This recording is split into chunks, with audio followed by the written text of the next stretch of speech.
global recession.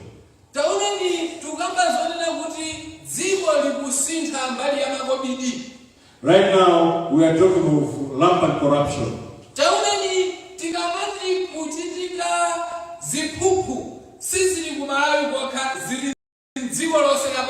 We are talking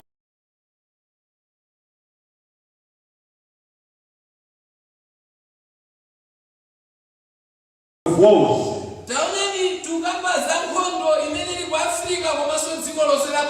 We are talking of people that are killing each other every day.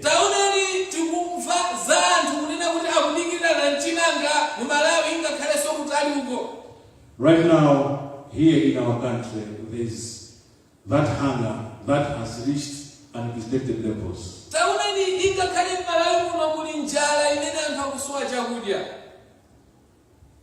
As Christians, we are there as a solution. Talking of the hunger situation, me and my wife, we normally stay in the village.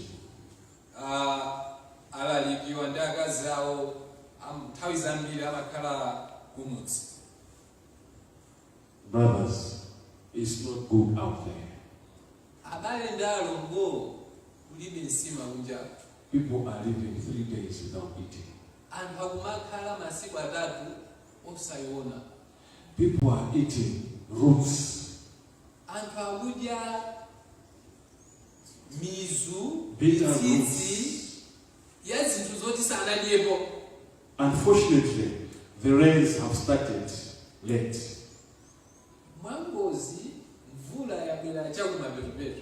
Right now, what they're eating is pumpkin leaves.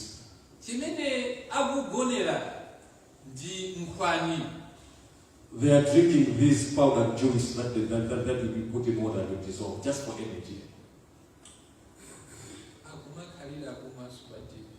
When we are going to our farm and we pass through the villages, we see young children as old as 2 years, 3 years, shouting along the road, welcoming our car, Tidiarero, Abana Buena, Tidiarero. That's how bad the situation is in the village.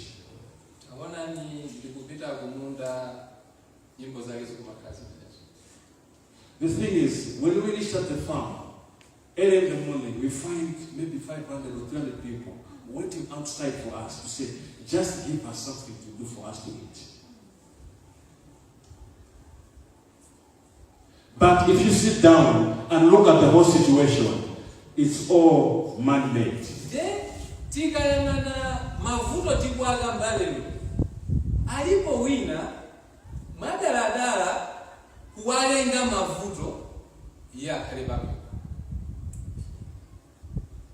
Hallelujah. God doesn't choose a lot of things. He used 5 loaves of bread to feed thousands.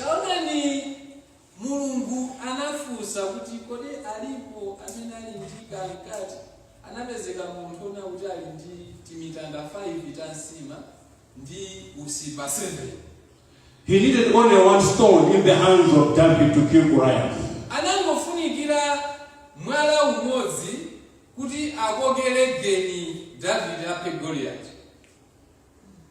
He needed 1 man by the name of Samson with a jawbone in his hand to defeat the Philistines.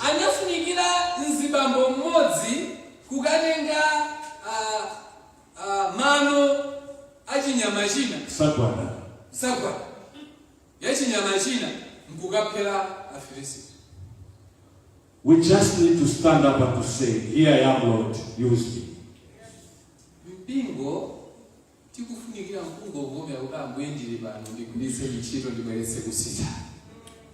When Israel was vexed by the Philistines, whatsoever they were reaping, they were coming to reap.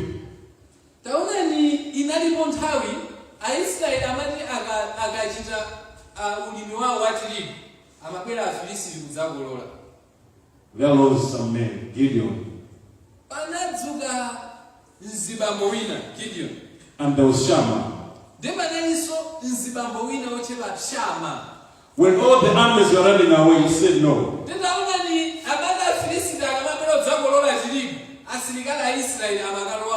I will stand as the one who believes in God.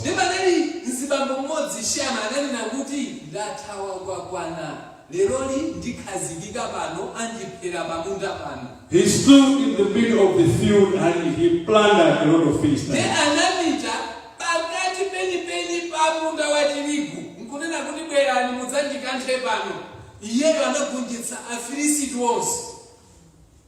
It never happened again. Those that know their God shall do great exploits.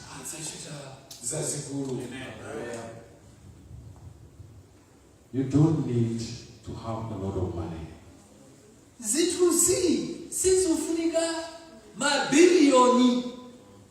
You just need to trust and believe in God.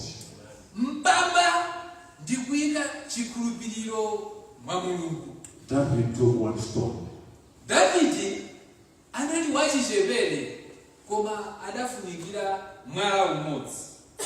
Develop that spiritual anger.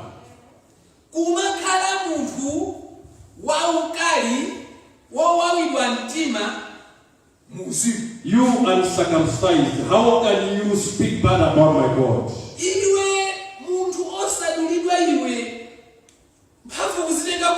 Let that cause you into action.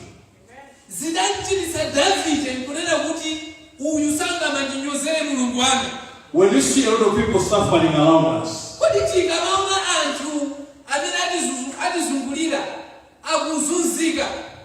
let's try to kneel down and ask the Lord, I want to be an answer to these people. I want to change this situation.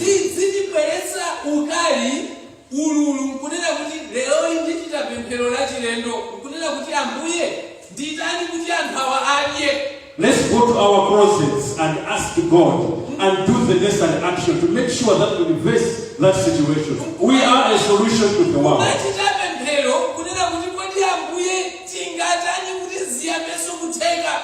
The world is in agony today because Christians are not taking our position. Corruption is rampant today because as Christians we are not taking up our position.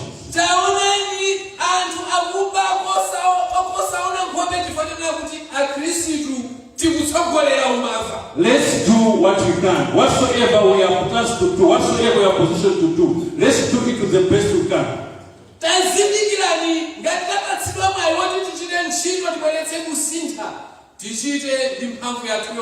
Those of you doing school, make sure you study up to the end.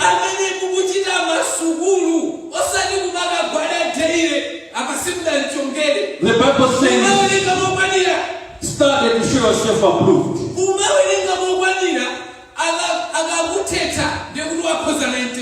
That school is going to bring you before kings.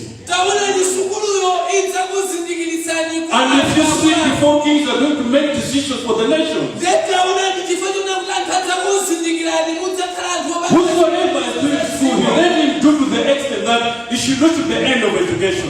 Amass as much knowledge as you can.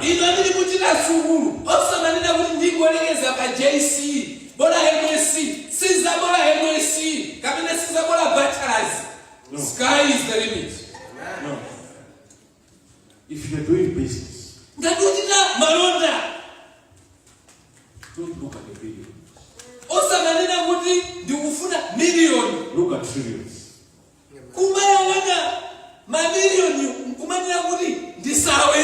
That's the only way you can change this nation.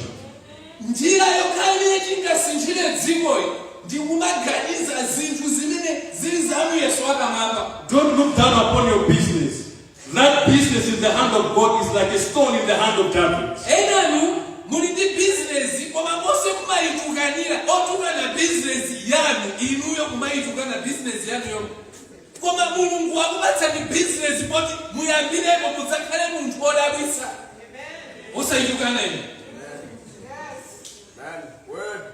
It's sad that out there we might think that people know Christ, but people don't know Christ.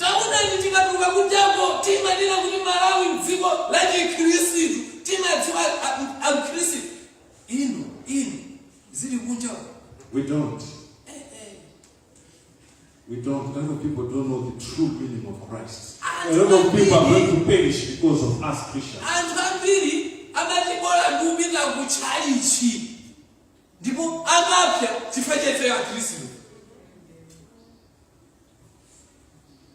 We are walking with my wife last week.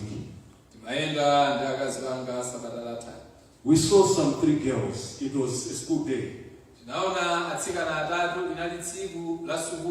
said, why did you go to school today? They said, no, there's Namondo coming. And they are being told not to go to school. Right now, Namondo is coming towards the side.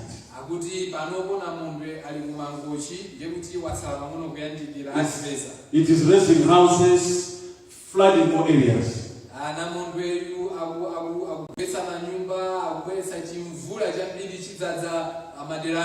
So I said, oh, so we are going to die? They said, yes.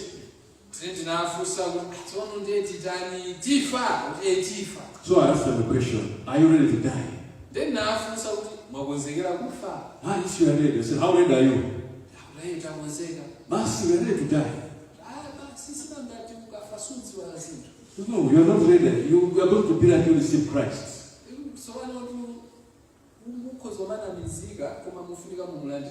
When you are dying with Christ, you are dying a happy person. And you know that your future is made. So I asked them, are you ready to receive Christ? They said yes. I further asked them, how are you going to receive Christ? They said, the girl said, we're going to receive him like this. So it touched me. It's a clear indication that people don't know the gospel.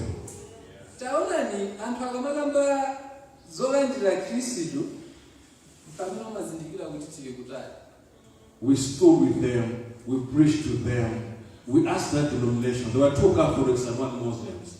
Are you ready to receive Christ? They said yes. We prayed a prayer of confession and they said at the end of the day, this is how we receive Christ.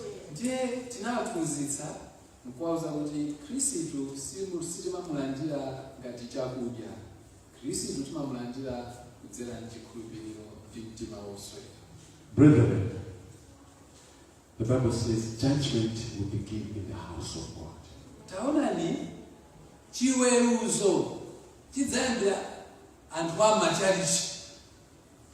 Woe unto you who brings this stumbling block to your brother.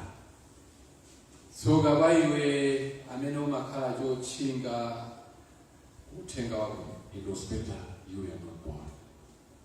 If Christ was able to say that, that means the punishment or the pain that follows this disobedience is massive.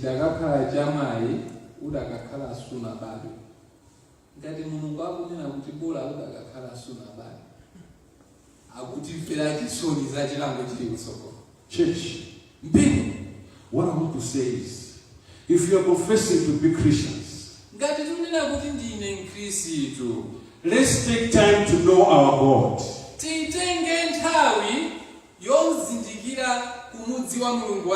Let's take time to study His word. So that in the right time we can defend God like Elijah defended God.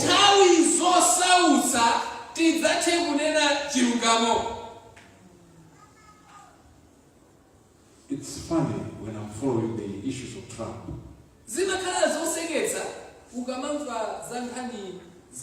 President Trump. I'm silent about Trump to some extent.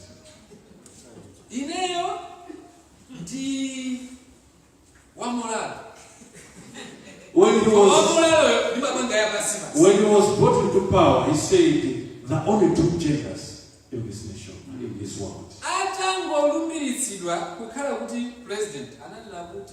Male and female.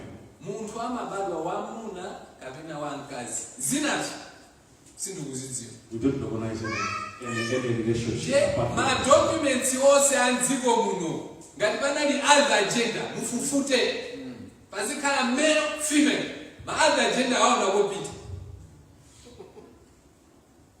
That's what I'm saying. As Christians, can we strive to work hard? Can we strive to study hard? So that we should reach that position and be able to control things.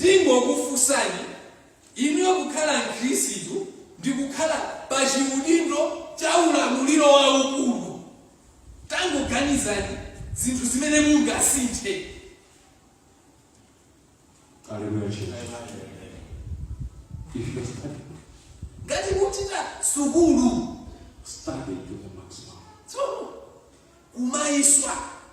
Make sure you get those papers as much as you can.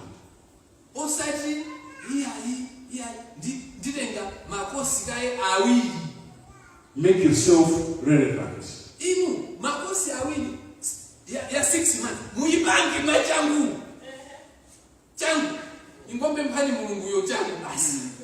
If you're doing business,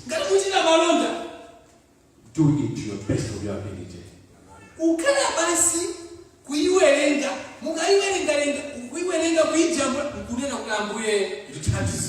Let it be a business that is going to impact the kingdom of God.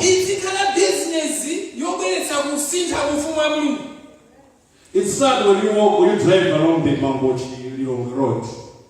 You see churches and you see mosques.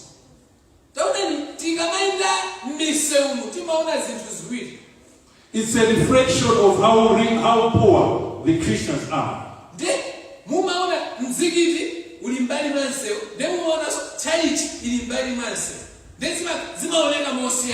Do you know that most of those mosques are built by individuals?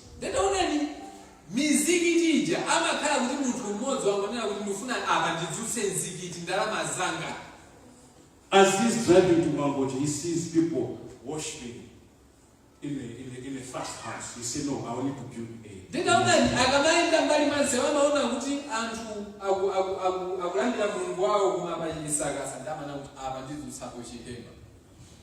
But we Christians, we see grass-thatched churches. It's normal for us. It doesn't even move us. Even our churches, it doesn't even move us. Whilst our friends are thriving for excellence, we are in the middle of the ground. We don't care. As long as we're going to heaven, I'm with Christ, I speak in tongues, I'm saved, and I'm going to heaven. That's all. Have you noted that that community is rich and prosperous than the Christians?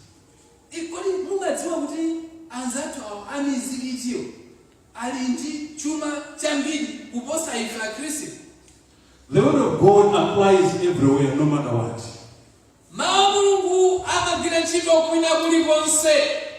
You should give. You should be given back to you. Those guys give. And they are continuing giving right now. They are feeding our brothers in the villages. But we as Christians, we can't feed them.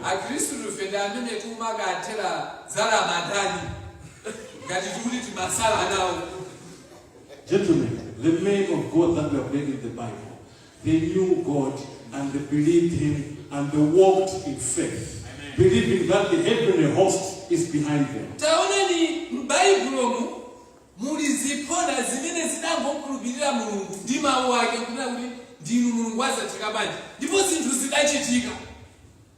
Those men, when they are walking, they were not timid as you were.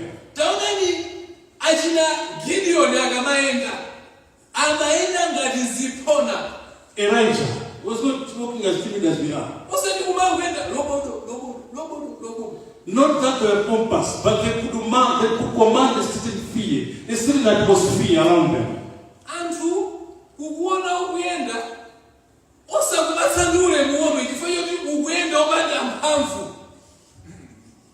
Look at us now. Yet our God is the creator.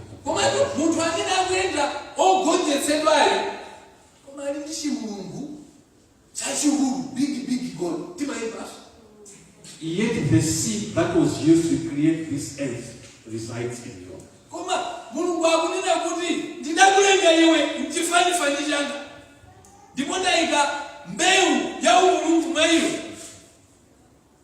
can we develop a relationship with our God, believing in Him, trusting His word, knowing Him?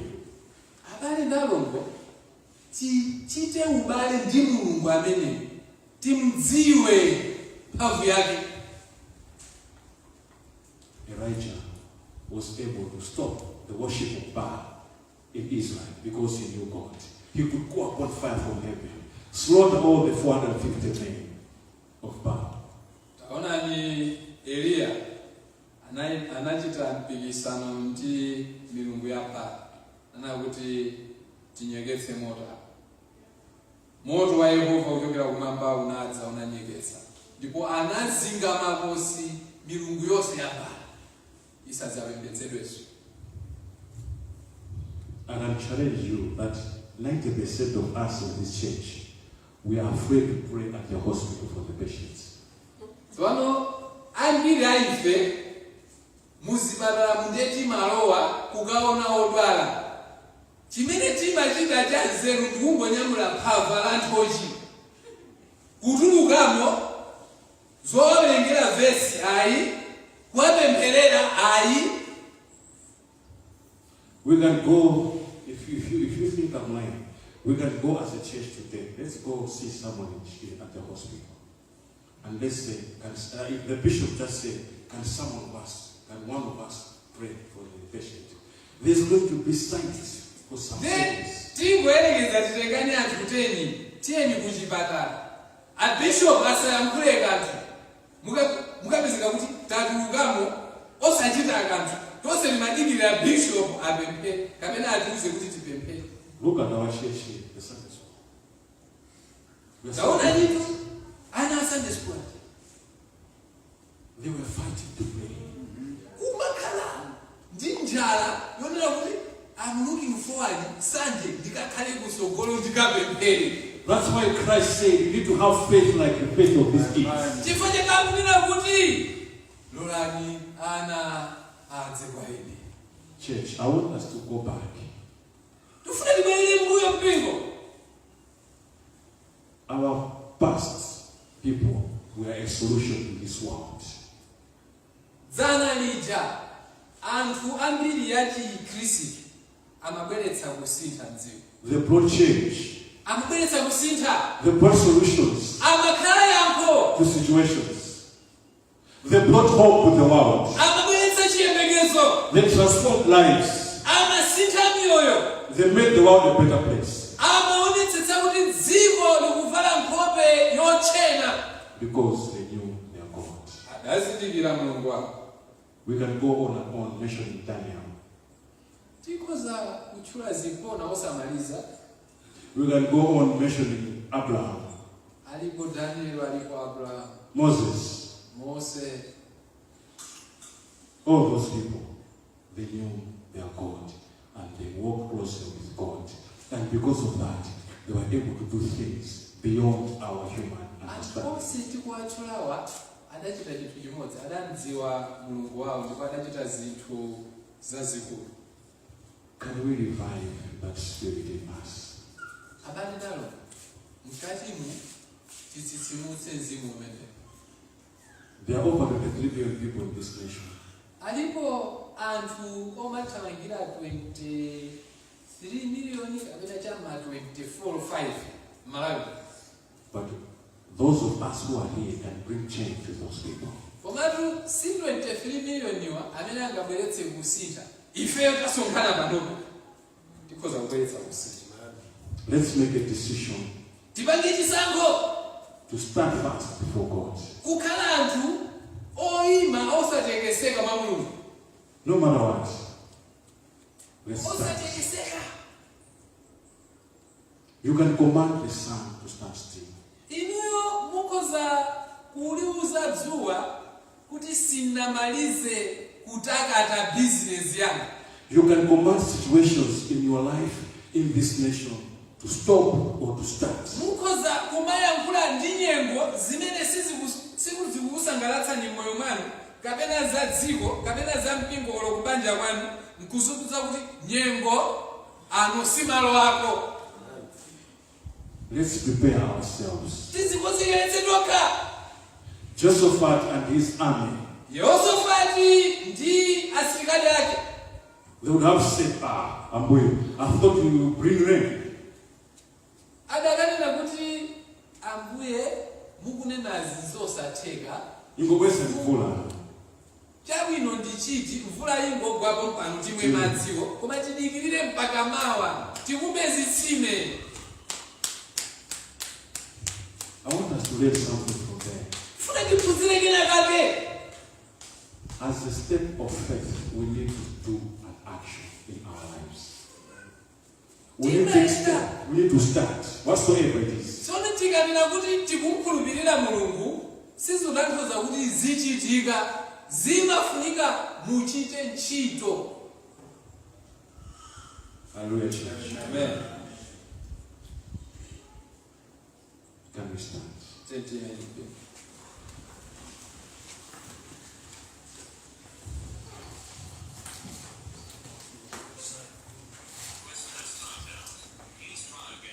This morning, Mawayo, I want us to pray a straight prayer. tipemphere pemphero la chilendo, The prayer of Jabez, pemphero la Yabesi. whereby you are going to draw a line. Enough is enough. Tinena kuti Ambuye ndavutika kwakwana. My people have suffered.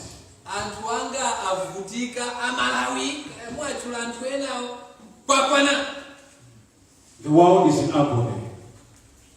Dziko mwadzala ululu. I want to bring the change that the world needs. Ndibweretse msintho umene dziko likuyembekezera. Don't look down upon yourself. Usadzichepetse. You have got the power to do it. Mulinayo mphamvu yakuchita izi. We have got the gifts in this church. I saw our brother Bright sing. Tilinazo mphatso mu mpingo muno. Amayimba mchimwene wathu Bright. Did we ever thought or imagine that we can have someone in this church that can sing like that? Taonani, sindazindikire kunena kuti tilinawo maluso ngati awo. As he was singing, Pamene amayimba, he was preaching to me to say, apandilalikira. there is a lot of potential in this church that we are sitting on. Kunena kuti mu mpingo muno tili ndi mphatso zochuluka zimene sitikuzigwiritsa ntchito. Are you hearing me, church? Yes. Where you are, you can be the change that we need. Mukhoza kukhala msintho umene tikuyembekezera. You can be the David that we need. Mukhoza kukhala Davide amene akubweretsa kusintha. You can be the Elijah that is going to stop the worship of Baal. Mukhoza kukhala Eliya amene akuphwanya milungu yonse ya Baala. You can be the Joseph that is going to interpret dreams. Mukhoza kukhala Yosefe otanthauzira maloto. We just need to believe in ourselves. Tifunika tikhulupirire. Hallelujah. Amen. This morning, let's each one of us, Aliyense bayika. and let's pray to God.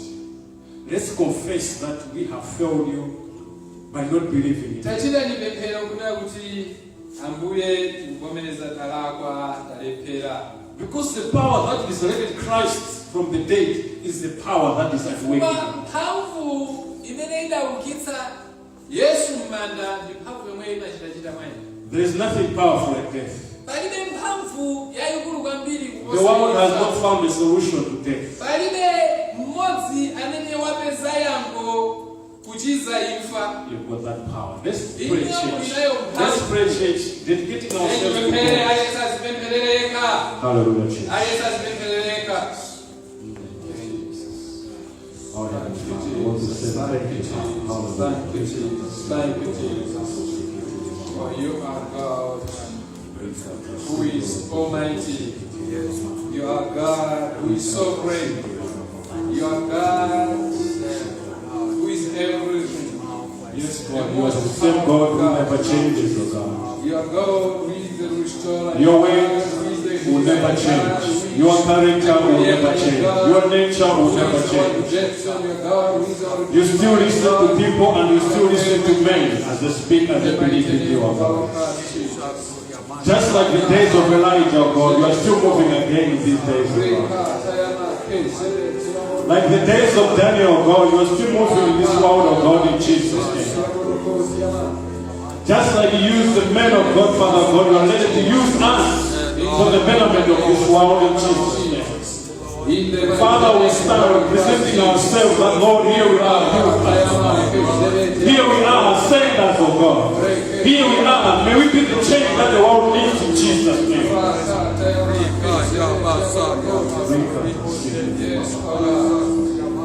Father, we confess our sins, oh God. We confess our weaknesses, oh God. And we believe and trust in your power, oh God. We activate the power that you have deposited in our lives in Jesus' name as Christians, oh God. May you bring life to all those paths that are dead in us, oh God. May you raise those weak homes, oh God.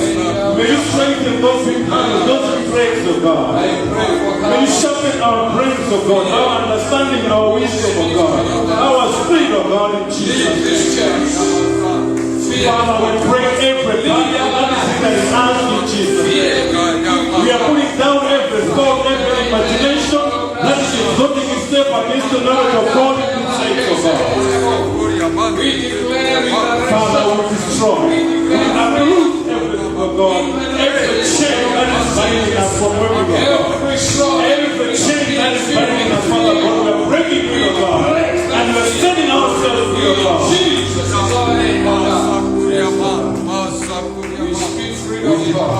We are the heads and not the tails, oh God. We are above and not beneath, oh God. We are the vessels of honor, oh God. We are the vessels that are going to bring change in this nation, oh God. We are the vessels that are going to bring change in this church, oh God. We are the vessels that are going to bring change in your body in Jesus' name. Thank you, Father. We bless you, Lord. In Jesus' name. Amen. Amen.